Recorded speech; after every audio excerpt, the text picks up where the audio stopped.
سلام قدرمنو لیدونکو، د نن ورځې څو تازه او مهمو خبرونو ته ښه راغلاست.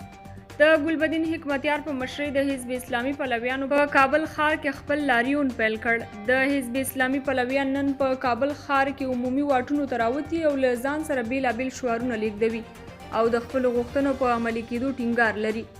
لاریون کوونکي د حکومت او حزب اسلامي ترمنځ د لاسلیک شوي تړون عملي کېدل، هیواد کې د هدفي وژنو مخنیوی، بهر ته د ملي شتمنیو د انتقال د مخنیوي ترڅنګ نورې غوښتنې هم لري.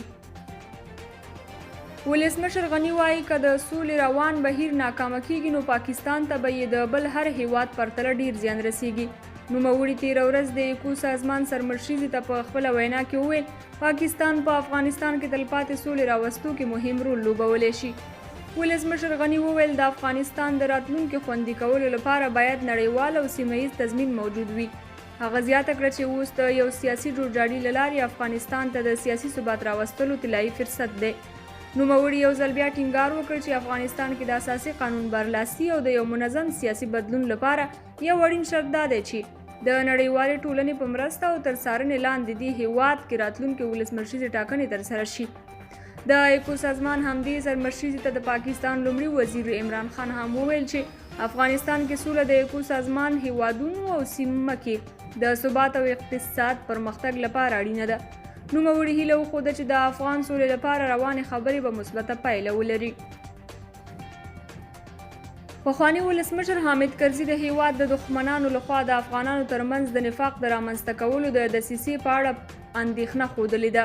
حامد کرزي په ننګرهار ولایت کې وروستۍ تروریستي پیښې چې له امله یوه ډاکټر او 7 تنه کارګران وژل شوي غندلې. د ترور او د خلکو ترمنځ د نفاق رامنځته کولو په اړه چې د په وینا د افغانستان د دښمنانو کار دی خواشیني ښودلې ده. دا په داسې حال کې ده چې تېره ورځ په ننګرهار ولایت کې په 2 جلا پیښو کې یوه ډاکټر او 7 تنه کارګران ووژل شول چې هیڅ چا یې هم مسؤلیت پر غاړه وانه خیست. تېره شپه افغان ځواکونو د کندهار او فاریاب په یو شمېر سیمو عملیات ترسره کړي چې په پایله کې 40 طالبان وژلي او 14 نور یې ټپیان کړي دي. د ځانګړو ځواکونو د عملیاتو قول اردو څخه په خپرې شوې خبرپاڼه کې راغلي چې کومانډو ځواکونو تېره شپه د کندهار په ارغنداب او پنجوي ولسوالۍ کې د طالبانو پر ضد عملیات ترسره کړي چې په پایله کې 22 طالبان وژلي، 7 یې ټپیان کړي او همدا شان یې د طالبانو 2 پټنځایونه، 19 حلقې ماینونه او د یادې ډلې ګڼ شمېر وسلې او مهمات یې له منځه وړي دي. په ورته مهال بیا له 209 شاهین قول اردو څخه په خپرې شوې خبرپاڼه کې راغلي چې افغان ځواکونو د فاریاب په المار ولسوالۍ کې د طالبانو پر ضد عملیات ترسره کړي چې په نتیجه کې د یو طالب قمندان په ګډون 19 تنه وژلي او 9 نور یې ټپیان کړي دي. د افغان سولې لپاره د امریکا خاص استازی زلمی خلیلزاد له کابل څخه پلازمینې دوحې ته رسېدلی او هلته یې لومړی ګام کې د افغان حکومت له مذاکراتي پلاوي سره لیدلي دي. د ملکي هوایي چلن ادارې عمومي رئیس د خوست هوایي ډګر په تړاو د پرمختګونو خبر ورکوي. د ملکي هوایي چلن ادارې عمومي رئیس ډاکټر محمد قاسم وفایي زاده وایي چې د خوست هوایي ډګر د پراختیا کارونه اوس مهال د دې ادارې لخوا روان دي چې د ترمینل تعمیر یا ITM تعمیر، اپرون، واټر ټور او د وسایطو پارکینګ کار یا 90% بشپړ شوی دی.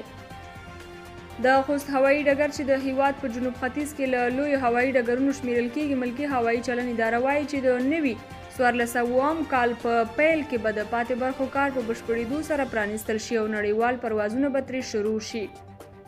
د ننګرهار امنیتي ځواکونو د سید اکبر او اخترګل په نومونو هغه 2 ورونه نیولي چې د 100 کسانو په همکارۍ په جلال آباد ښار کې د جاویدو په نوم یو ځوان په بېرحمه ډول وژلی و.